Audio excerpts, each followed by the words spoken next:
42살 늦은 나이에 찾아온 기적 같은 임신. 하지만 그 기쁨도 잠시, 친정 어머니도 없이 홀로 견뎌야 했던 임신의 고통, 그리고 그 끝에 기다린 건 남편의 차가운 한마디였습니다. 아들이 아니면 소용없어. 아가야, 엄마가 지켜주지 못해서 미안해. 한 여성이 가장 행복해야 할 순간에 겪은 충격적인 배신, 그리고 그 뒤에 숨겨진 무서운 진실까지. 과연 김은영 씨는 어떻게 이겨냈는지 오늘도 사연 끝까지 함께 해주세요. 영상 시작 전에 좋아요 버튼과 구독 버튼을 꾹 눌러주시고 영상 마지막에 잘 들었습니다라는 댓글 남겨주시면 감사하겠습니다. 그럼 이제 시작하겠습니다. 김은영 씨가 42살에 처음으로 임신했을 때 그 기쁨은 말로 표현할 수 없었습니다. 결혼한 지 15년 만에 찾아온 기적이었거든요. 하지만 그 기쁨을 나누어야 할 남편 이도훈 씨의 반응은 예상과 달랐습니다. 여자애라고? 산부인과에서 나오던 은영 씨는 남편의 차가운 목소리에 가슴이 철렁했습니다. 아직 확실하지 않다고 다시 검사해 보자고 말하려던 찰나였습니다. 아들이 아니면 소용없어. 도훈 씨는 차 안에서 담배를 꺼내 물었습니다. 은영 씨가 임신부라는 것도 잊은 채 말입니다. 그날 밤 시어머니 박정자 씨에게 전화하는 도훈 씨의 목소리가 방문 틈새로 새어 들렸습니다. 어머니, 여자애래요. 어떻게 할까요? 전화기 너머로 들려온 박정자 씨의 목소리는 더욱 냉정했습니다. 여자애 하나 때문에 우리 집안이 시끄러워질 필요 없잖니. 알아서 해라. 은영 씨는 문 앞에 서서 몸이 떨렸습니다. 알아서 하라는 게 무슨 뜻인지 너무나 잘 알고 있었거든요. 하지만 뱃속의 아이는 이미 은영 씨에게 세상 전부였습니다. 임신 7개월째가 되던 어느 날 은영 씨는 시댁에서 차례를 지내고 있었습니다. 무거운 배를 이끌고 부엌일을 도우던 중이었습니다. 박정자 씨가 계단 위에서 불렀습니다. 은영아, 위층에 이불 좀 가져다 줘. 은영 씨는 힘겹게 계단을 올랐습니다. 배가 불러 계단 하나하나가 힘들었지만 시어머니의 부탁을 거절할 수도 없었습니다. 이불을 들고 다시 내려오는 길이었습니다. 그때 도훈 씨가 계단 아래에서 올라왔습니다. 은영 씨와 마주치자 얼굴이 일그러졌습니다. 또 느린 것처럼 올라오고 있어? 도훈 씨의 목소리는 차갑고 짜증스러웠습니다. 미안해요. 배가 무거워서. 은영 씨가 사과하려던 순간이었습니다. 이런 식으로 언제까지 남에게 패 끼치려고? 도훈 씨가 갑자기 화를 내며 계단을 올라왔습니다. 그리고 은영 씨 앞에서 멈춘 순간 강하게 밀어버렸습니다. 아! 은영 씨는 계단 아래로 굴러떨어졌습니다. 뱃속의 아이를 보호하려고 몸을 웅크렸지만 소용없었습니다. 하복부에 찢어질 듯한 고통이 밀려왔습니다. 어머, 은영이가 넘어졌어요. 위에서 내려다보던 박정자 씨의 목소리가 들렸습니다.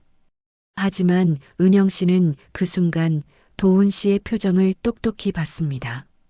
전혀 당황하지 않은 오히려 차분한 눈빛을 말입니다.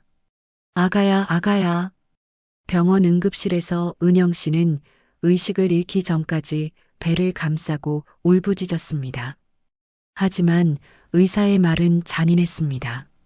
죄송합니다. 아기를 살릴 수 없습니다. 수술실에서 나온 은영 씨 앞에 선 것은 남편 도훈 씨와 시어머니 박정자 씨였습니다. 눈물로 범벅된 은영 씨를 바라보는 두 사람의 표정에서 은영 씨는 확신했습니다. 이건 우연이 아니었습니다. 미안해, 은영아. 어머니도 나도 너무 놀랐어. 도훈 씨의 위로는 공허했습니다. 박정자 씨는 아예 말이 없었습니다. 그저 무표정한 얼굴로 서 있을 뿐이었습니다. 그날 밤 병실에서 홀로 남겨진 은영 씨는 창밖을 바라보며 눈물을 흘렸습니다. 뱃속에서 꿈틀거리던 작은 생명이 이제는 없다는 현실이 받아들여지지 않았습니다. 아가야, 엄마가 지켜주지 못해서 미안해. 은영 씨의 속삭임은 적막한 병실에 메아리 쳤습니다. 그리고 그 순간 은영 씨는 다짐했습니다. 이 일이 우연이 아니라는 것을 반드시 밝혀내겠다고 말입니다. 복도 끝에서 들려오는 박정자 씨와 도훈 씨의 대화 소리가 은영 씨의 귀에 들렸습니다. 이제 됐잖아. 깔끔하게 정리됐어. 그래도 은영이가 의심하면 증거가 뭐가 있어? 그냥 실수로 넘어진 거잖아. 은영 씨의 주먹이 이불 위에서 떨렸습니다. 분노와 절망이 가슴속에서 소용돌이 쳤습니다. 하지만 동시에 마음 한구석에서는 복수에 대한 의지가 타오르기 시작했습니다. 챕터 2 무너지는 삶. 수술 후 사흘째, 은영 씨는 여전히 병실에 혼자 누워 있었습니다. 친정 식구들은 멀리 살고 있어서 올 수 없었고, 시댁 식구들은 문병조차 오지 않았습니다. 간병인도 없이 홀로 견뎌야 하는 시간들이었습니다. 은영아, 괜찮니? 병실 문을 열고 들어온 것은 도훈 씨였습니다. 하지만 그의 얼굴에는 걱정보다는 피곤함이 더 역력했습니다. 회사 일로 바쁘다는 핑계로 병원에 온 것도 사흘 만이었습니다. 아이는 어떻게 된 거예요? 은영 씨의 목소리는 쉬어 있었습니다. 울음으로 목이 상해서였습니다. 도훈 씨는 잠시 말을 머뭇거렸습니다. 화장했어.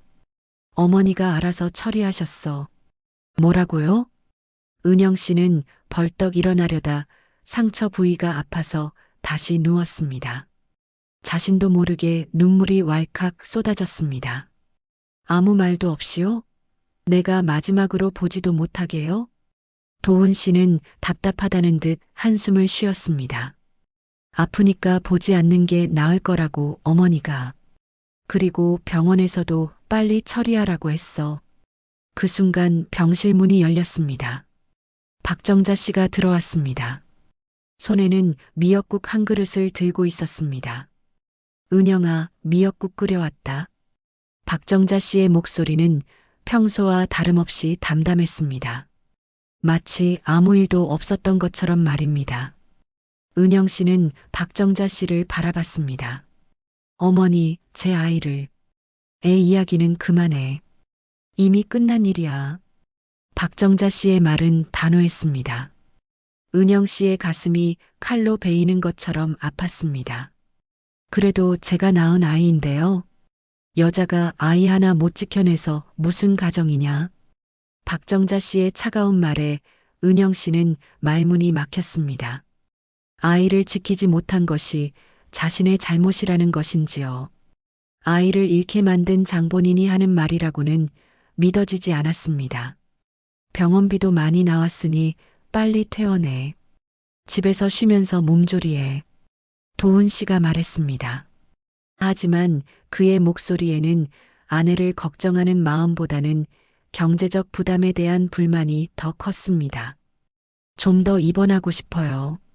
아직 아파서. 아프긴 뭐가 아파. 애도 없는데 뭐가 그렇게 아프다는 거야. 박정자 씨의 말에 은영 씨는 숨이 막혔습니다. 애도 없는데라는 말이 가슴에 비수처럼 꽂혔습니다. 그날 오후 박정자 씨와 도훈 씨가 나간 후 은영 씨는 간호사를 불렀습니다. 간호사님, 제 아이 화장은 언제 했나요? 간호사는 잠시 난처한 표정을 지었습니다. 어제 오전에 시어머님이 오셔서 데려가셨어요. 빨리 처리해달라고 하시더라고요. 은영 씨의 눈에서 또다시 눈물이 흘러내렸습니다. 자신이 의식을 잃고 있는 사이에 아이는 이미 이 세상에서 사라진 것이었습니다.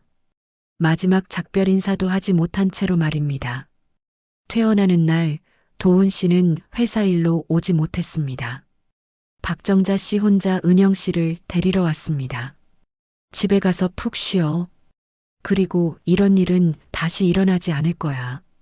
박정자 씨의 말에 은영 씨는 고개를 들었습니다. 다시 일어나지 않을 거라는 것이 무슨 뜻인지 물어보고 싶었지만 목소리가 나오지 않았습니다. 집으로 돌아온 은영 씨를 기다리고 있던 것은 차가운 현실이었습니다. 도훈 씨는 평소보다 늦게 들어왔고 집에 와서도 은영 씨와 대화하려 하지 않았습니다. 회사 일이 바빠서 그것이 도훈 씨가 하는 유일한 말이었습니다. 은영 씨는 텅 빈 집에서 혼자 시간을 보내야 했습니다. 아이 방으로 꾸며두었던 작은 방을 바라보며 하루 종일 눈물만 흘렸습니다. 일주일이 지나고 한 달이 지나도 상황은 나아지지 않았습니다. 도훈 씨는 점점 더 늦게 들어왔고 박정자 씨는 은영 씨가 우울해한다며 핀잔만 주었습니다. 언제까지 그렇게 울고 있을 거야? 이제 그만 털어버리고 살아. 하지만 은영 씨에게는 털어버릴 수 없는 것이었습니다. 뱃속에서 느꼈던 작은 움직임들, 태명을 불러주던 따뜻했던 시간들이 너무나 소중했거든요. 그런 은영 씨를 더욱 절망으로 몰아넣은 것은 도훈 씨의 변한 태도였습니다. 아이를 잃기 전에도 다정하지는 않았지만 이제는 아예 남처럼 대했습니다. 다음에 또 임신하면 되잖아. 왜 이렇게 오래 끌어? 도훈 씨의 말에 은영 씨는 고개를 저었습니다. 다른 아이로 대체할 수 있는 것이 아니라는 것을 왜 이들은 이해하지 못하는 것일까요? 은영 씨는 그제서야 깨달았습니다. 자신이 이 집에서 얼마나 외로운 존재인지를 말입니다. 수술 후 사흘째 은영 씨는 여전히 병실에 혼자 누워 있었습니다. 친정 식구들은 멀리 살고 있어서 올 수 없었고 시댁 식구들은 문병조차 오지 않았습니다. 간병인도 없이 홀로 견뎌야 하는 시간들이었습니다. 은영아, 괜찮니? 병실 문을 열고 들어온 것은 도훈 씨였습니다. 하지만 그의 얼굴에는 걱정보다는 피곤함이 더 역력했습니다.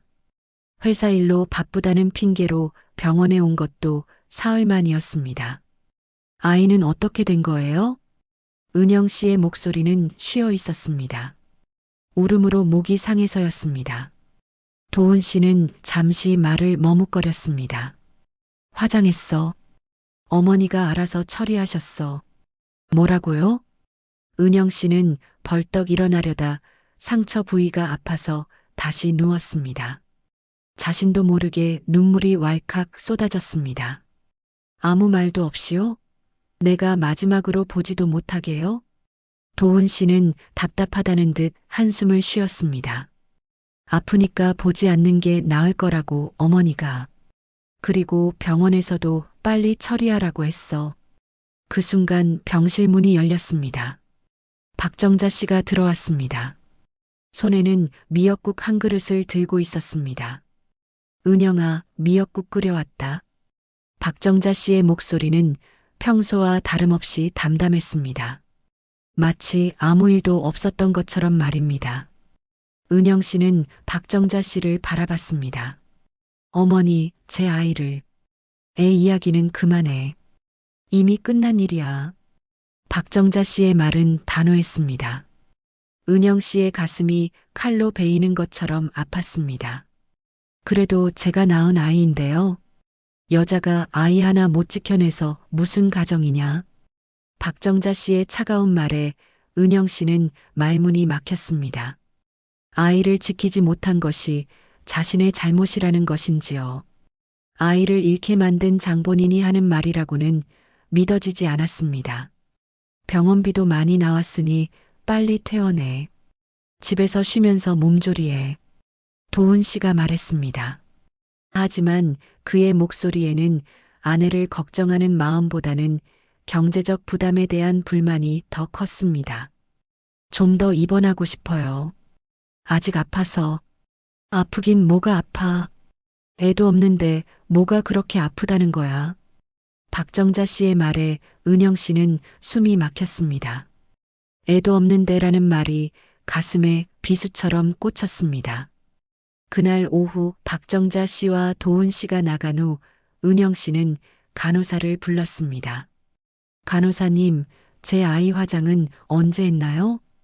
간호사는 잠시 난처한 표정을 지었습니다. 어제 오전에 남편분이 오셔서 데려가셨어요. 빨리 처리해달라고 하시더라고요. 은영 씨의 눈에서 또다시 눈물이 흘러내렸습니다. 자신이 의식을 잃고 있는 사이에 아이는 이미 이 세상에서 사라진 것이었습니다. 마지막 작별 인사도 하지 못한 채로 말입니다. 퇴원하는 날 도훈 씨는 회사 일로 오지 못했습니다. 박정자 씨 혼자 은영 씨를 데리러 왔습니다. 집에 가서 푹 쉬어. 그리고 이런 일은 다시 일어나지 않을 거야. 박정자 씨의 말에 은영 씨는 고개를 들었습니다. 다시 일어나지 않을 거라는 것이 무슨 뜻인지 물어보고 싶었지만 목소리가 나오지 않았습니다. 집으로 돌아온 은영 씨를 기다리고 있던 것은 차가운 현실이었습니다. 도훈 씨는 평소보다 늦게 들어왔고 집에 와서도 은영 씨와 대화하려 하지 않았습니다. 회사 일이 바빠서. 그것이 도훈 씨가 하는 유일한 말이었습니다. 은영 씨는 텅 빈 집에서 혼자 시간을 보내야 했습니다. 아이 방으로 꾸며두었던 작은 방을 바라보며 하루 종일 눈물만 흘렸습니다. 일주일이 지나고 한 달이 지나도 상황은 나아지지 않았습니다. 도훈 씨는 점점 더 늦게 들어왔고 박정자 씨는 은영 씨가 우울해한다며 핀잔만 주었습니다. 언제까지 그렇게 울고 있을 거야? 이제 그만 털어버리고 살아. 하지만 은영 씨에게는 털어버릴 수 없는 것이었습니다. 뱃속에서 느꼈던 작은 움직임들, 태명을 불러주던 따뜻했던 시간들이 너무나 소중했거든요. 그런 은영 씨를 더욱 절망으로 몰아넣은 것은 도훈 씨의 변한 태도였습니다. 아이를 잃기 전에도 다정하지는 않았지만 이제는 아예 남처럼 대했습니다. 다음에 또 임신하면 되잖아. 왜 이렇게 오래 끌어? 도훈 씨의 말에 은영 씨는 고개를 저었습니다. 다른 아이로 대체할 수 있는 것이 아니라는 것을 왜 이들은 이해하지 못하는 것일까요? 은영 씨는 그제서야 깨달았습니다. 자신이 이 집에서 얼마나 외로운 존재인지를 말입니다. 사고 후 2달이 지났을 때 은영 씨는 산부인과에 정기 검진을 받으러 갔습니다. 몸의 회복 상태를 확인하기 위해서였습니다. 하지만 진짜 이유는 따로 있었습니다. 아이와 마지막으로 함께했던 그 병원에서 조금이라도 아이의 흔적을 느끼고 싶었거든요. 이상 없으세요. 몸은 다 회복됐어요. 의사의 말을 들으며 은영 씨는 복잡한 마음이었습니다. 몸은 회복됐지만 마음은 여전히 아팠습니다. 진료를 마치고 복도를 걸어 나오는데 뒤에서 누군가 불렀습니다. 혹시 은영이 맞니? 은영 씨는 뒤돌아봤습니다. 낯익은 듯 하면서도 낯선 남자가 서 있었습니다. 중간 키의 단정한 정장 차림이었습니다. 안경을 쓴 얼굴이 어디선가 본 듯했습니다. 누구세요? 은영 씨의 목소리는 조심스러웠습니다. 요즘 들어 모든 사람이 경계의 대상이었거든요. 나야, 최민수. 고등학교 동창. 민수. 은영 씨의 눈이 커졌습니다. 고등학교 때 같은 반이었던 민수였습니다. 그때는 키도 작고 말도 별로 없던 조용한 학생이었는데 지금은 완전히 달라 보였습니다. 맞구나. 변한 건 없네. 민수는 따뜻하게 웃었습니다. 하지만 은영 씨의 얼굴을 자세히 보더니 표정이 심각해졌습니다. 그런데 많이 힘들어 보이는데 괜찮아? 은영 씨는 순간 울음이 터질 것 같았습니다.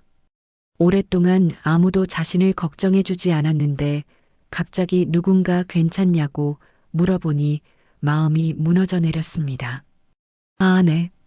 괜찮아요. 하지만 은영 씨의 목소리는 전혀 괜찮지 않았습니다. 민수는 근처 카페로 은영 씨를 데려갔습니다. 무슨 일 있었어? 예전에 밝던 은영이가 아니야. 카페에 앉아 민수가 물었습니다. 은영 씨는 잠시 망설이다가 조심스럽게 말했습니다. 아이를 잃었어요.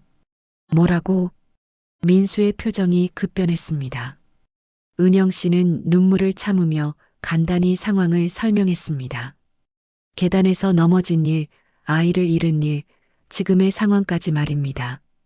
그래서 지금 병원에 검진 받으러 온 거구나. 민수는 은영 씨의 이야기를 조용히 들었습니다. 중간에 끼어들지도 않고 판단하지도 않았습니다.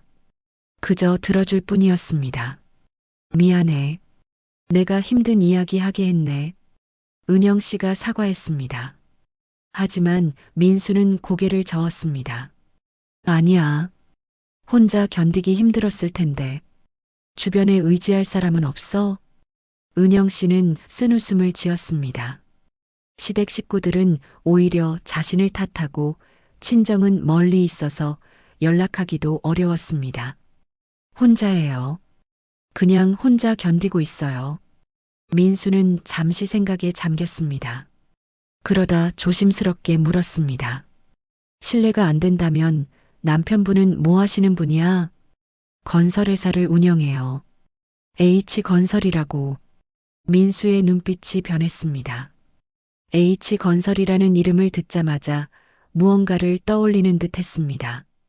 H건설? 혹시 이도훈 대표? 네, 어떻게 아세요? 은영 씨가 놀라며 물었습니다. 민수는 잠시 말을 머뭇거렸습니다. 아, 업계에서 유명해서. 나도 일 관련해서 이름만 들어봤어. 민수는 자신의 직업에 대해 자세히 말하지 않았습니다. 하지만 은영 씨는 그의 말투와 분위기에서 범상치 않은 느낌을 받았습니다. 민수야, 너는 지금 뭐하고 지내? 세무 관련 일을 해. 기업들 회계 감사나 세무 상담 같은 거. 민수는 간단히 답했습니다. 하지만 그가 입고 있는 고급 정장, 손목에 비싼 시계, 차분하지만 자신감 넘치는 말투에서 은영 씨는 그가 단순한 직장인이 아니라는 것을 느꼈습니다. 대단하네. 고등학교 때는 그렇게 조용하더니 사람은 변하는 거야. 민수가 웃으며 말했습니다. 하지만 그의 눈빛은 진지했습니다. 은영아, 혹시 힘들 때 연락할 수 있는 사람이 있었으면 좋겠어. 내 연락처 줄게. 민수는 명함을 꺼냈습니다. 은영 씨는 명함을 받아들고 깜짝 놀랐습니다. 최민수 세무사.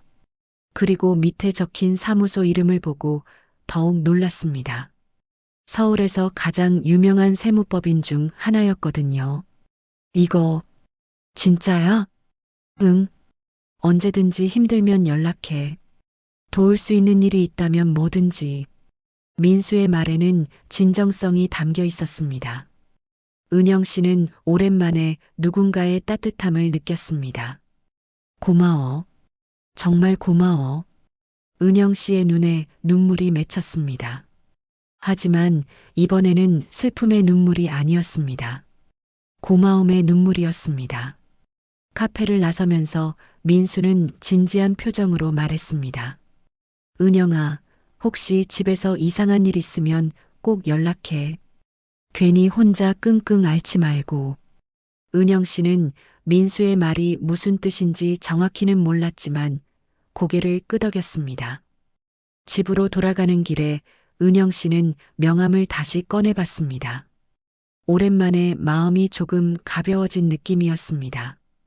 이 절망적인 상황에서 누군가 자신을 걱정해주는 사람이 있다는 것만으로도 힘이 되었습니다. 하지만 은영 씨는 아직 몰랐습니다. 민수가 H건설에 대해 이미 알고 있다는 것을, 그리고 남편이 자신을 밀어뜨린 것이 우연이 아닐 수도 있다는 것을 말입니다. 민수와 만난 지 일주일이 지났습니다. 은영 씨는 그날 이후 조금씩 마음이 안정되기 시작했습니다. 누군가 자신을 걱정해주는 사람이 있다는 것만으로도 큰 위로가 되었거든요. 하지만 집안 분위기는 여전히 차가웠습니다. 은영아, 내일 시공사들이랑 회식이 있어. 어느 날 저녁 도훈 씨가 말했습니다. 요즘 들어 회식이나 접대가 부쩍 늘었습니다. 은영 씨는 고개를 끄덕였습니다. 또요? 요즘 너무 바쁜 것 같은데. 뭘 몰라서 하는 소리야? 지금 회사 상황이 얼마나 어려운데. 도훈 씨의 목소리에는 짜증이 섞여 있었습니다. 은영 씨는 더 이상 묻지 않았습니다. 그런데 회사가 많이 힘들어? 은영 씨가 조심스럽게 물었습니다. 도훈 씨는 잠시 망설이더니 한숨을 쉬었습니다. 요즘 자금 사정이 좀 빡빡해. 대출도 받기 어렵고 공사비는 자꾸 올라가고. 도훈 씨는 평소보다 많은 이야기를 했습니다. 아마도 스트레스가 많이 쌓여 있었던 것 같았습니다. 그래도 어머니가 많이 도와주시잖아. 어머니 명의로 된 부동산도 많고. 은영 씨의 말에 도훈 씨의 표정이 미묘하게 변했습니다. 그런 얘기는 함부로 하는 거 아니야. 어머니 일에 신경 쓸 거 없어. 도훈 씨의 반응이 평소보다 예민했습니다. 은영 씨는 이상하다고 생각했지만 더 이상 묻지 않았습니다. 다음 날 은영 씨는 민수에게 전화를 걸었습니다. 요즘 혼자 있는 시간이 너무 길어서 답답했거든요.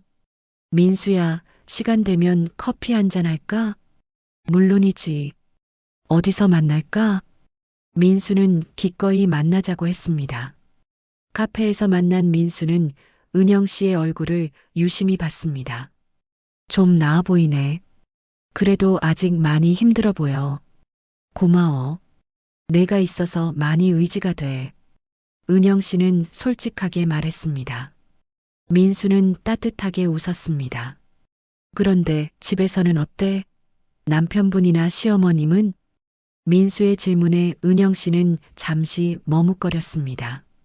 하지만 결국 속마음을 털어놨습니다. 별로 달라진 건 없어. 오히려 더 차가워진 것 같아.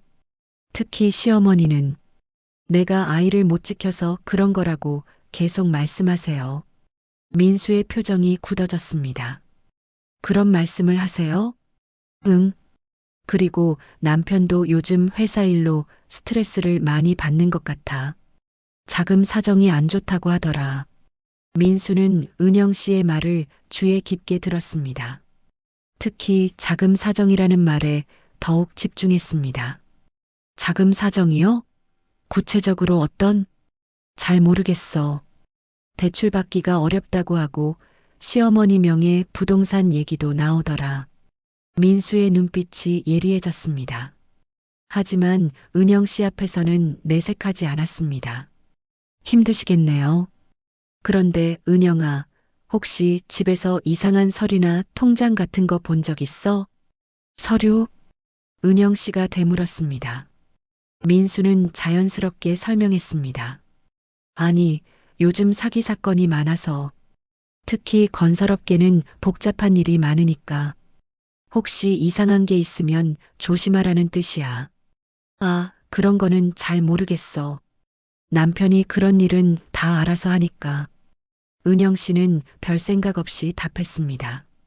하지만 민수는 계속 관련된 질문을 했습니다. 시어머님, 부동산은 많으신가 봐요? 네, 서울 곳곳에 건물도 있고 땅도 있으세요. 정확히는 모르지만 꽤 많은 것 같아요. 민수는 고개를 끄덕였습니다. 그의 머릿속에는 이미 퍼즐 조각들이 맞춰지고 있었습니다.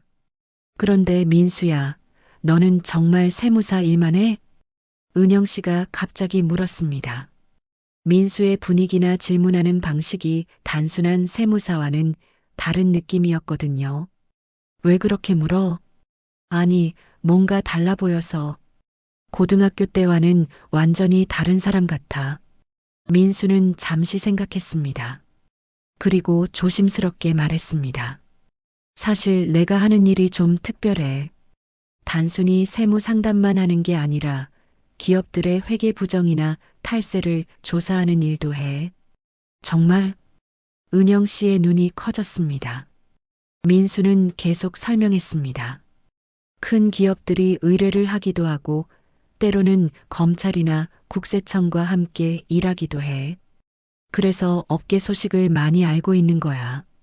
은영 씨는 민수가 생각보다 훨씬 대단한 사람이라는 것을 깨달았습니다. 그럼 우리 남편 회사도 알고 있는 거야? 이름 정도는 알지. 건설업계에서는 꽤 알려진 회사니까. 민수는 조심스럽게 답했습니다. 사실 그는 이미 H건설에 대해 상당히 많은 정보를 알고 있었습니다. 하지만 은영 씨에게는 아직 말할 때가 아니라고 생각했습니다. 뭔가 수상한 게 있어? 은영 씨가 직감적으로 물었습니다. 민수는 잠시 망설였습니다. 아직은 확실하지 않아. 하지만 건설업계에는 복잡한 일들이 많거든. 특히 자금 조달이나 세무 처리 같은 부분에서 민수의 말에 은영 씨는 불안해졌습니다. 혹시 남편의 회사에 문제가 있는 것은 아닐까요? 혹시 문제가 생기면 어떻게 돼? 그건 상황에 따라 다르지. 하지만 은영아, 너무 걱정하지 마. 아직 확실한 건 아무것도 없으니까. 민수는 은영 씨를 안심시키려 했습니다. 하지만 그의 마음속에서는 이미 계획이 세워지고 있었습니다. 카페를 나서면서 민수는 생각했습니다. 은영 씨가 말한 내용들이 자신의 의심을 더욱 확고하게 만들었습니다. 이제 본격적으로 조사를 시작할 때였습니다. 은영 씨와 헤어진 후 민수는 곧바로 사무실로 향했습니다. 그의 머릿속에는 은영 씨가 말한 내용들이 계속 맴돌았습니다. 자금난 시어머니 명의 부동산, 그리고 도훈의 예민한 반응까지 모든 것이 의심스러웠습니다. 팀장님, H건설 자료 좀 찾아볼 수 있을까? 민수는 부하 직원에게 말했습니다. 사실 민수는 이미 며칠 전부터 H건설에 대해 예비조사를 시작했었습니다. 이미 준비해뒀습니다. 상당히 흥미로운 내용들이 있더라고요. 직원이 두꺼운 파일을 민수 앞에 놓았습니다. 민수는 파일을 펼치며 집중했습니다. 첫 번째로 눈에 띈 것은 H건설의 최근 5년간 매출 현황이었습니다. 겉으로는 안정적으로 보였지만 자세히 들여다보니 이상한 점들이 보였습니다. 이상하네. 분명히 적자인데 어떻게 이렇게 큰 프로젝트를 계속 수주하지? 민수는 중얼거렸습니다. 회계장부상으로는 회사가 어려운 상황인데 실제로는 대규모 공사를 진행하고 있었습니다. 더 파고들수록 의심스러운 점들이 늘어났습니다. 특히 자금 흐름이 이상했습니다. 회사 계좌로 들어오는 돈과 나가는 돈의 규모가 맞지 않았습니다. 팀장님, 이것 좀 보세요. 직원이 다른 자료를 가져왔습니다. 그것은 박정자 씨 명의로 된 부동산 목록이었습니다. 어머, 이게 다 시어머니 명의야? 민수는 놀랐습니다. 서울 강남의 빌딩 3채, 아파트 12채, 그리고 경기도 일대의 토지까지 그 가치만 해도 수백억 원에 달했습니다. 네, 그런데 더 이상한 건 이 부동산들의 취득 시기입니다. 직원이 설명했습니다. 대부분의 부동산이 최근 3년 사이에 박정자 씨 명의로 바뀌었다는 것이었습니다. 원래 명의는 누구였지? H건설이나 이도훈 대표 개인 명의였습니다. 민수의 눈빛이 날카로워졌습니다. 이것은 명백한 차명 거래였습니다. 회사나 개인의 부채를 피하기 위해 가족 명의로 재산을 숨기는 수법이었습니다. 더 조사해봐. 특히 자금 출처를 추적해보고. 민수는 직원에게 지시했습니다. 그리고 혼자 남아서 더 깊이 파고들었습니다.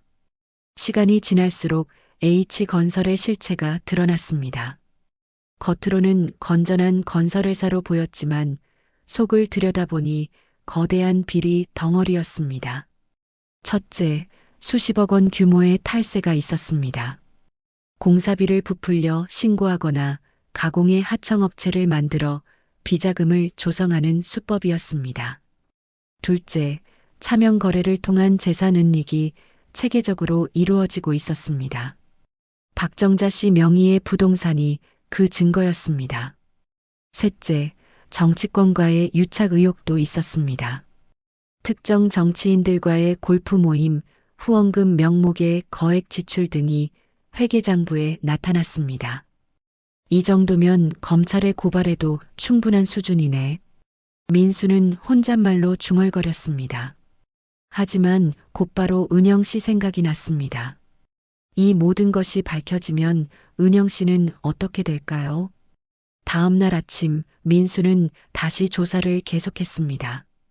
이번에는 더 구체적인 증거를 찾기 위해서였습니다. 팀장님, 큰일 났습니다. 직원이 급하게 들어왔습니다. 왜 그래? H건설 관련해서 추가로 발견한 게 있는데 이건 정말 심각합니다. 직원이 가져온 자료는 더욱 충격적이었습니다. H건설이 진행한 최근 프로젝트들에서 부실 시공이 의심되는 정황들이 발견된 것이었습니다. 건축 자재를 저급품으로 바꿔서 차액을 빼돌린 것 같습니다. 안전에도 문제가 될 수 있어요. 민수의 표정이 굳어졌습니다. 이제 단순한 탈세 문제가 아니었습니다. 사람들의 생명과 안전에 관련된 문제였습니다. 더 자세히 조사해. 그리고 이 건은 절대 비밀로 해. 민수는 신중하게 말했습니다. 이 정도 규모의 비리라면 관련자들이 어떤 일을 저지를지 예측할 수 없었기 때문입니다. 오후에 민수는 혼자 생각에 잠겼습니다. H건설의 비리는 상상했던 것보다 훨씬 심각했습니다. 탈세, 차명거래, 부실 시공까지 이 모든 것이 거미줄처럼 얽혀 있었습니다. 이런 집안에서 은영이가 그런 일을 당한 거구나. 민수는 이제 은영 씨가 당한 일이 단순한 사고가 아닐 수도 있다는 생각이 들었습니다. 이런 거대한 비리를 숨기기 위해서라면 방해가 되는 존재를 제거하려 할 수도 있었습니다. 특히 은영 씨가 아이를 낳게 되면 상속 문제가 복잡해질 수 있었습니다. 도훈 씨 입장에서는 아내와 아이보다는 혼자 있는 것이 비리를 감추기에 유리했을 것입니다. 그리고 박정자 씨의 지시를 받아 직접 행동에 나섰을 수도 있었습니다. 이건 단순한 문제가 아니야. 은영이를 괴롭힌 그 집안이 나라 전체를 속이고 있어. 민수는 혼자 중얼거렸습니다. 그의 마음속에서는 분노가 치밀어 올랐습니다. 그날 밤 민수는 모든 자료를 정리하며 계획을 세웠습니다. 이 거대한 비리를 세상에 알려야 했습니다. 그것이 은영 씨를 위한 일이기도 했고 정의를 위한 일이기도 했습니다. 기다려, 은영아. 내가 반드시 진실을 밝혀낼게. 민수는 다짐했습니다. 이제 본격적인 싸움이 시작될 것이었습니다. 며칠 후 민수는 은영 씨에게 연락했습니다. 조사 결과를 어떻게 말해야 할지 고민했지만 이제는 은영 씨가 알아야 할 때라고 판단했습니다. 은영아, 시간 되면 만날 수 있어? 중요한 얘기가 있어서. 민수의 목소리가 평소보다 진지했습니다. 은영 씨는 뭔가 심상치 않은 느낌을 받았습니다. 무슨 일이야? 목소리가 이상한데. 만나서 얘기할게. 조용한 곳에서 만나자. 그날 저녁 두 사람은 한적한 카페에서 만났습니다. 민수는 가방에서 두꺼운 파일을 꺼냈습니다. 은영아, 내가 말하는 것들이 충격적일 수 있어. 마음의 준비를 해. 은영 씨의 가슴이 두근거렸습니다. 민수의 표정이 그 어느 때보다 심각했거든요. 남편분 회사에 대해 조사해봤어. 그런데 민수는 말을 멈추고 은영 씨의 얼굴을 봤습니다. 그런데 뭐? 정말 큰 문제가 있어. 탈세만 수십억 원이고 시어머님 명의로 된 부동산도 차명거래야. 은영 씨는 말문이 막혔습니다. 이해하기 어려운 전문 용어들이었지만 뭔가 심각한 문제라는 것은 알 수 있었습니다. 차명 거래가 뭐야? 자신의 재산을 다른 사람 이름으로 숨기는 거야. 세금을 안 내거나 법적 처벌을 피하려고 하는 수법이지. 민수는 쉽게 설명해 줬습니다.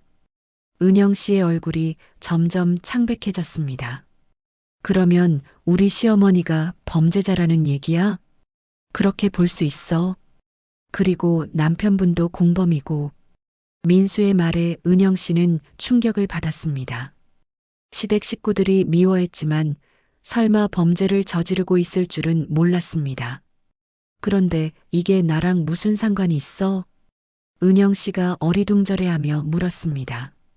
민수는 잠시 망설이더니 조심스럽게 말했습니다. 은영아, 혹시 내가 당한 그 사고가 정말 사고였을까? 무슨 뜻이야? 은영 씨의 목소리가 떨렸습니다. 민수는 더욱 신중하게 말했습니다. 만약 내가 아이를 낳게 되면 상속 문제가 복잡해져. 특히 이런 큰 재산이 있을 때는 더욱 그래. 그리고 남편이 직접. 민수는 말을 멈췄습니다. 너무 직접적으로 말하기에는 잔인할 것 같았습니다. 은영 씨는 민수의 말을 곰곰이 생각해 봤습니다. 그러고 보니 도훈 씨가 평소에 재산 이야기를 할 때마다 예민하게 반응했던 것이 생각났습니다. 그리고 그날 계단에서 자신을 밀 때의 차가운 눈빛도 떠올랐습니다. 그래서 남편이, 그래서 내 아이를? 은영 씨는 말을 끝내지 못했습니다. 너무나 끔찍한 추측이었거든요. 확실하지는 않아. 하지만 가능성은 있어. 민수의 말에 은영 씨는 온몸이 떨렸습니다. 분노와 절망이 동시에 밀려왔습니다. 그럼 내 아이가 죽은 게 정말로. 은영아, 진정해. 아직 확실한 건 아니야. 민수가 은영 씨를 달랬지만 은영 씨의 분노는 걷잡을 수 없이 커져갔습니다. 내가 어떻게 진정해? 내 남편이 내 아이를 죽인 거라면.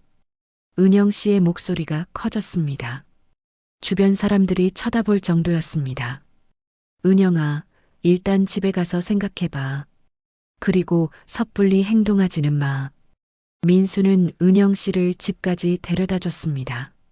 하지만 은영 씨의 마음은 이미 결정되어 있었습니다. 그날 밤 은영 씨는 잠들 수가 없었습니다. 민수가 말한 내용들이 계속 머릿속을 맴돌았습니다. 시어머니와 남편의 얼굴이 떠오를 때마다 분노가 치밀어 올랐습니다. 정말 그런 거라면, 정말 내 아이를 그런 이유로. 은영 씨는 배를 감싸며 눈물을 흘렸습니다. 뱃속에서 느꼈던 아이의 작은 움직임들이 생생하게 기억났습니다. 새벽 3시가 넘어서야 은영 씨는 결심을 굳혔습니다. 침대에서 일어나 거울 앞에 섰습니다. 거울 속의 자신은 초췌하고 야위어 있었지만 눈빛만은 예전과 달랐습니다. 나 같은 사람이 그런 큰일을 감당할 수 있을까? 은영 씨는 자신에게 물어봤습니다. 평범한 주부였던 자신이 거대한 비리를 고발한다는 것이 현실적으로 가능할까요? 하지만 곧바로 아이 생각이 났습니다. 세상에 나오지도 못하고 사라져버린 작은 생명. 그 아이를 위해서라도 진실을 밝혀야 했습니다. 내 아이의 억울한 만큼은 내가 끝까지 밝혀내겠어. 은영 씨는 거울 속의 자신에게 다짐했습니다. 목소리는 작았지만 의지만큼은 확고했습니다. 다음 날 아침 도훈 씨가 회사에 가고 나서 은영 씨는 민수에게 전화를 걸었습니다. 민수야, 나 결정했어. 뭘? 그 사람들을 고발할 거야. 내 아이를 위해서. 전화기 너머로 민수의 한숨소리가 들렸습니다. 은영아, 이게 쉬운 일이 아니야.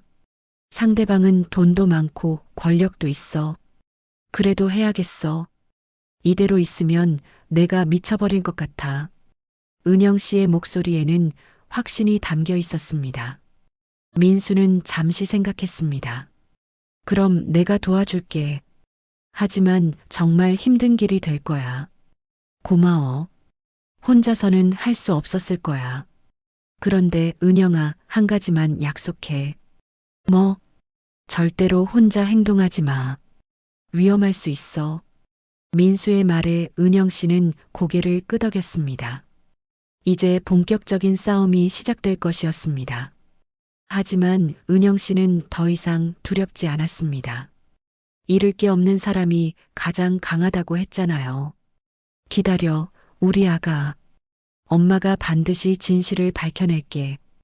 은영 씨는 하늘을 바라보며 속삭였습니다. 결심을 다진 은영 씨와 민수는 본격적인 준비에 들어갔습니다. 민수는 자신이 수집한 모든 증거 자료를 정리했고, 은영 씨는 집안에서 추가로 필요한 정보들을 모았습니다. 은영아, 이 서류들 봐. 남편분이나 시어머님이 보관하고 있는 건 없어? 민수가 물었습니다. 은영 씨는 고민했습니다. 서재에 중요한 서류들이 있긴 한데, 들키면 큰일 날 것 같아. 조심스럽게 해봐. 특히 통장이나 부동산 관련 서류가 있다면 사진이라도 찍어둬. 은영 씨는 긴장했지만 아이를 위해서라면 뭐든 할 각오였습니다. 일주일 동안 두 사람은 철저히 준비했습니다. 민수는 언론사 기자들과 접촉했고, 은영 씨는 집안에서 결정적인 증거들을 찾아냈습니다.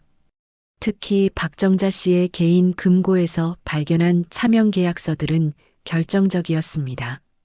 이제 됐어. 충분한 증거야. 민수가 말했습니다. 그의 책상 위에는 탈세 증거, 차명거래 계약서, 부실 시공 관련 자료들이 가득했습니다. 정말 이걸로 저 사람들을 벌할 수 있어? 은영 씨가 불안해하며 물었습니다. 아직도 믿어지지 않았거든요. 물론이야. 이 정도면 검찰에서도 무시할 수 없어. 드디어 그날이 왔습니다.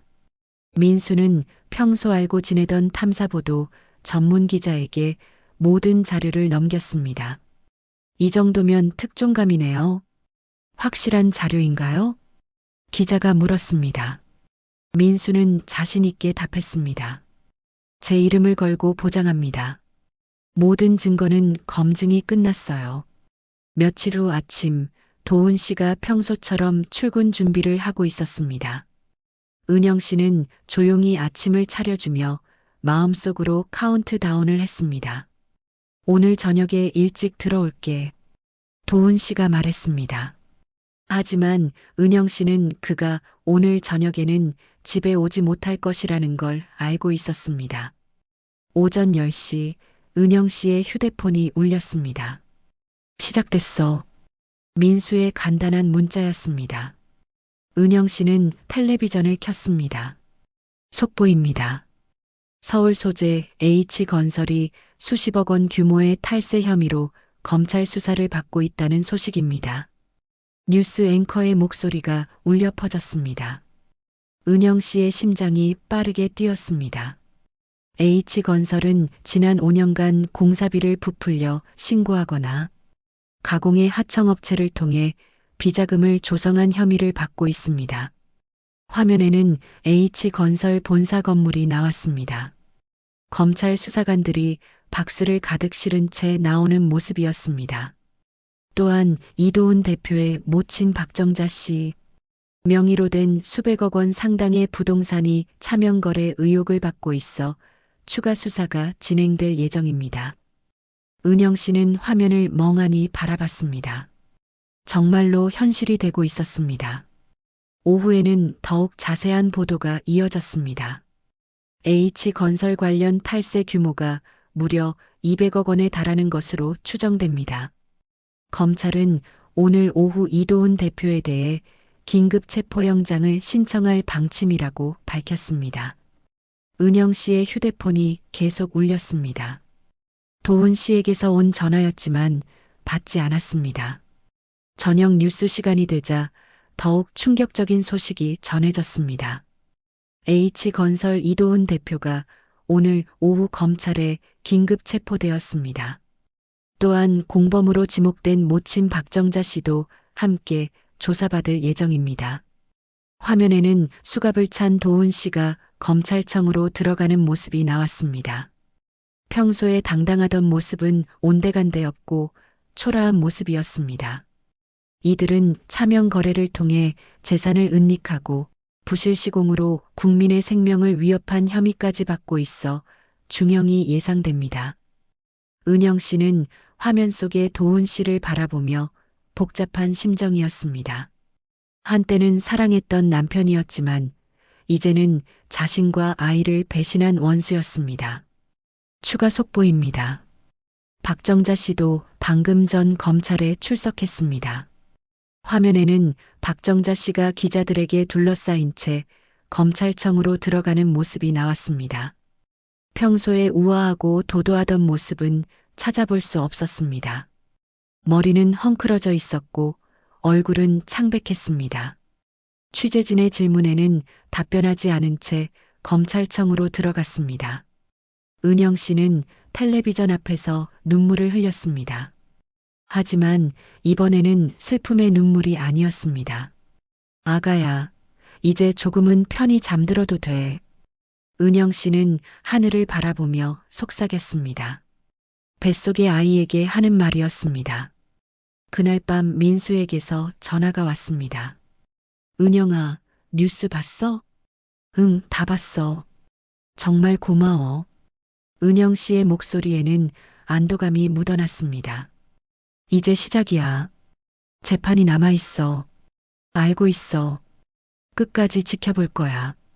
그런데 은영아, 이제 앞으로 어떻게 할 거야? 민수의 질문에 은영 씨는 잠시 생각했습니다. 일단 이혼부터 할 거야. 그리고 새로운 삶을 시작하고 싶어. 좋은 결정이야. 내가 도와줄게.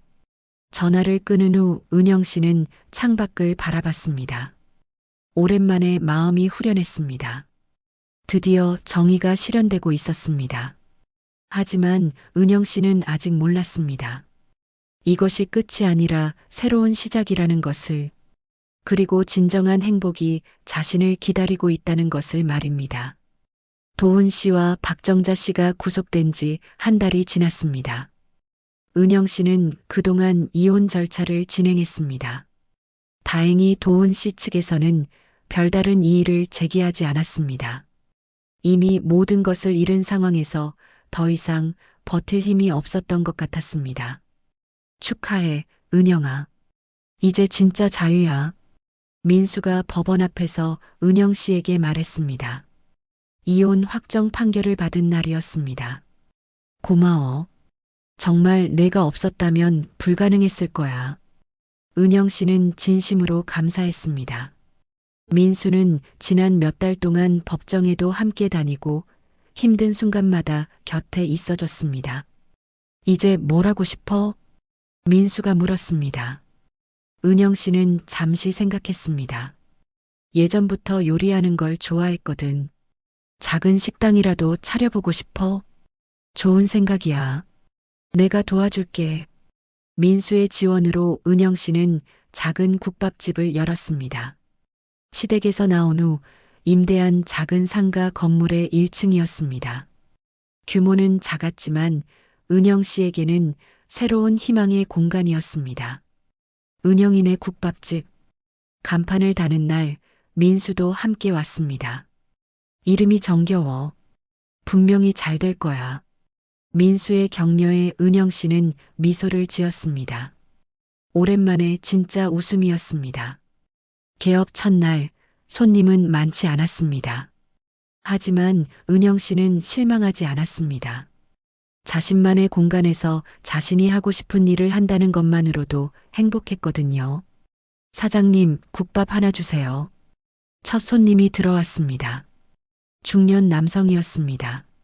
네, 잠깐만 기다리세요. 은영 씨는 정성스럽게 국밥을 끓였습니다. 고기도 푸짐하게 넣고 국물 맛도 정성껏 냈습니다. 와, 정말 맛있네요. 오랜만에 집밥 같은 국밥 먹어봅니다. 손님의 칭찬에 은영 씨는 기분이 좋았습니다. 감사합니다. 또 오세요. 첫날 매출은 10만 원도 안 됐지만 은영 씨는 만족했습니다. 한 달이 지나자 단골 손님들이 하나둘씩 생겼습니다. 특히 근처에서 일하는 직장인들이 은영 씨의 정성스러운 음식을 좋아했습니다. 사장님, 오늘도 국밥 하나요? 네, 금방 나갑니다. 은영 씨는 바쁘지만 즐거웠습니다. 오랜만에 삶의 보람을 느꼈거든요. 민수는 거의 매일 저녁에 들렀습니다. 때로는 손님으로, 때로는 도움을 주러 왔습니다. 오늘 매출 어때? 점점 나아지고 있어. 단골 손님들도 늘고 있고, 은영 씨가 뿌듯하게 답했습니다. 다행이야. 그런데 너무 무리하지는 마. 혼자 하기엔 힘들 텐데. 괜찮아. 이렇게 바쁜 게 오히려 좋아.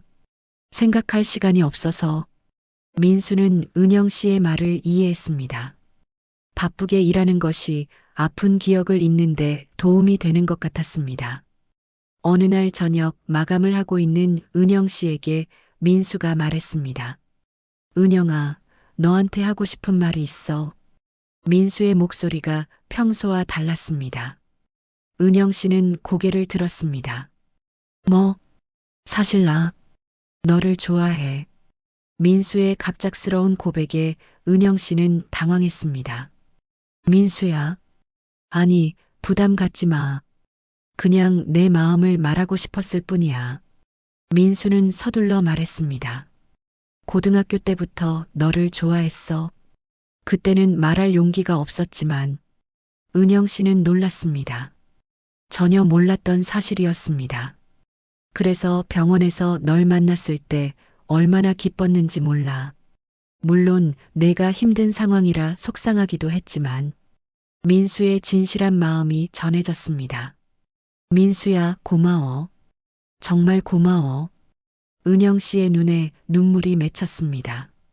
나도 요즘 들어서 너한테 많이 의지하고 있어. 내가 없었다면 이렇게 살아갈 수 없었을 거야. 은영 씨의 고백에 민수는 조심스럽게 물었습니다. 그럼 우리 천천히 시작해 볼까? 응, 천천히. 은영 씨가 고개를 끄덕였습니다. 그날 밤 집으로 돌아가는 길에 민수가 말했습니다. 은영아, 이제 내가 웃을 차례야. 민수의 따뜻한 말에 은영 씨는 진심으로 미소를 지었습니다. 오랜만에 마음 깊은 곳에서 우러나오는 웃음이었습니다. 그래, 이제 웃어야지. 은영 씨는 하늘을 바라보며 말했습니다. 별들이 유난히 밝게 빛나고 있었습니다. 아가야, 엄마가 이제 행복해질 거야. 내가 보고 싶을 때마다 저 별들을 보며 생각할게. 은영 씨의 속삭임이 밤 공기에 스며들었습니다. 그로부터 몇 달 후, 은영 씨의 국밥집은 동네 맛집으로 소문이 났습니다.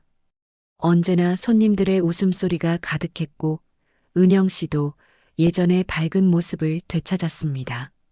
민수와의 관계도 점점 깊어졌습니다. 서두르지 않고 천천히 하지만 확실하게 서로의 마음을 확인해 가고 있었습니다. 정말 다행이야. 어느 날 저녁 민수가 말했습니다. 뭐가? 내가 다시 웃게 된 게. 은영 씨는 민수를 바라보며 고개를 끄덕였습니다. 지옥 같은 시간을 견뎌낸 후에 찾은 평화로운 일상이었습니다. 은영 씨와 민수가 연인으로 지낸 지 1년이 지났습니다. 그동안 두 사람은 서두르지 않고 조심스럽게 관계를 발전시켜 왔습니다. 은영 씨에게는 치유의 시간이 필요했고 민수는 그것을 충분히 이해하고 기다려줬습니다. 은영아, 나랑 결혼할 생각 있어? 어느 날 저녁 국밥집 문을 닫고 정리를 하던 중에 민수가 갑자기 말했습니다. 은영 씨는 손에 들고 있던 행주를 떨어뜨릴 뻔했습니다. 갑자기 왜 그런 말을? 갑자기가 아니야. 늘 생각하고 있던 일이야. 민수는 진지하게 말했습니다. 우리 더 이상 시간을 낭비하지 말자. 서로 사랑하는 마음도 확실하고 이제는 새로운 가정을 꾸려도 될 것 같아. 은영 씨는 잠시 망설였습니다. 아직도 마음 한구석에 상처가 남아 있었기 때문입니다. 민수야, 내가 다시 아이를 가질 수 있을까? 은영 씨의 가장 큰 걱정이었습니다. 이미 40 중반이 넘은 나이였고 이전의 상처도 있었습니다. 그건 하늘이 정하는 일이야. 중요한 건 우리가 함께 한다는 거지. 민수의 말에 은영 씨는 마음이 따뜻해졌습니다. 알겠어. 그래, 결혼하자. 은영 씨가 고개를 끄덕였습니다. 민수는 기쁜 마음으로 은영 씨를 안았습니다. 두 사람은 조용한 결혼식을 올렸습니다. 화려하지는 않았지만 진심 어린 축복을 받는 따뜻한 결혼식이었습니다. 국밥집 단골 손님들과 민수의 직장 동료들이 참석했습니다. 새댁 축하드려요. 단골 할머니 손님이 은영 씨에게 말했습니다. 감사합니다. 더 맛있는 국밥 끓여드릴게요. 은영 씨는 환하게 웃으며 답했습니다. 결혼 후 몇 달이 지났을 때였습니다. 은영 씨는 몸에 이상한 변화를 느꼈습니다. 입맛이 없고 아침마다 속이 메스꺼렸습니다. 혹시? 은영 씨는 조심스럽게 생각했습니다. 하지만 나이를 생각하면 가능성이 낮아 보였습니다. 민수야, 나 병원에 한번 가볼까? 왜? 어디 아픈 데라도 있어? 민수가 걱정하며 물었습니다. 아니, 그냥 몸 상태를 확인해 보고 싶어서. 은영 씨는 혼자 산부인과에 갔습니다. 몇 년 전 아이를 잃었던 그 병원이었습니다. 가슴이 두근거렸지만 용기를 내서 검사를 받았습니다. 축하드립니다. 임신하셨어요. 의사의 말에 은영 씨는 믿을 수 없었습니다. 정말요? 제 나이예요? 네, 확실합니다. 약 8주 정도 되신 것 같네요. 은영 씨는 눈물이 왈칵 쏟아졌습니다. 기쁨의 눈물이었습니다. 집으로 돌아와서 민수에게 소식을 전했습니다. 민수야, 나 임신했어. 정말? 민수도 믿기지 않는다는 표정이었습니다. 응, 의사 선생님이 확실하다고 하셨어. 민수는 은영 씨를 조심스럽게 안았습니다. 고마워, 은영아. 정말 고마워. 민수의 눈에서도 눈물이 흘러내렸습니다. 하지만 은영 씨는 불안했습니다. 이전의 아픈 기억 때문에 혹시 또 무슨 일이 생기지 않을까 걱정이 됐습니다. 민수야, 이번에는 정말 조심해야 해. 당연하지. 내가 매일매일 지켜줄게. 민수는 진심으로 약속했습니다. 임신 기간 동안 민수는 정말로 은영 씨를 극진히 보살폈습니다. 국밥집 일도 도와주고 병원 검진도 함께 다녔습니다. 이번에는 딸이에요. 의사가 말했습니다. 은영 씨는 배를 쓰다듬으며 미소를 지었습니다. 딸이라니. 정말 좋아. 나도 딸이 좋아. 은영이를 닮은 예쁜 딸 말이야. 민수도 기뻐했습니다. 드디어 출산하는 날이 왔습니다. 은영 씨는 무사히 건강한 딸을 낳았습니다. 우리 딸 이름은 뭘로 할까? 민수가 물었습니다. 희망이는 어때? 우리에게 희망을 가져다 준 아이니까. 좋아. 김희망. 정말 좋은 이름이야. 아이가 태어난 후 은영 씨의 삶은 완전히 달라졌습니다. 국밥집은 더욱 번창했고 가정도 행복했습니다. 엄마, 아빠. 2살이 된 희망이가 제잘거리며 뛰어다녔습니다. 국밥집 손님들도 희망이를 보면 모두 웃음을 지었습니다. 사장님, 딸이 정말 예뻐요. 감사해요. 저희 희망이가 복덩이에요. 은영 씨는 뿌듯하게 답했습니다. 어느 날 저녁 가게를 정리하면서 은영 씨는 민수에게 말했습니다. 민수야, 가끔 꿈 같아. 뭐가? 이 모든 게 다. 몇 년 전만 해도 절망밖에 없었는데 이제는 이렇게 행복하잖아. 은영 씨는 희망이를 바라보며 말했습니다. 지옥을 건너왔지만 결국 나에게 돌아온 건 새로운 삶이었어. 은영 씨의 말에 민수는 고개를 끄덕였습니다. 맞아. 힘든 시간이 있었기 때문에 지금의 행복이 더 소중한 거야. 그날 밤 은영 씨는 희망이를 재우면서 생각했습니다. 첫 번째 아이를 잃었을 때는 세상이 끝난 것 같았습니다. 하지만 그 아픔을 견뎌낸 끝에 더 큰 행복이 기다리고 있었습니다. 첫 번째 아가야, 엄마는 이제 정말 행복해. 내가 하늘에서 희망이를 보내준 거지? 은영 씨는 창밖의 별을 바라보며 속삭였습니다. 국밥집에는 오늘도 손님들의 웃음소리가 가득했습니다. 희망이의 제잘거림도 울려 퍼졌습니다. 은영 씨는 가족과 함께하는 평범하지만 소중한 일상을 만끽했습니다. 진정한 복수는 상대의 몰락이 아니라 끝내 내 삶을 지켜내고 더 행복해지는 것이구나. 은영 씨는 깨달았습니다. 복수를 통해 정의를 실현하는 것도 중요했지만 결국 자신이 행복해지는 것이 가장 큰 승리였습니다.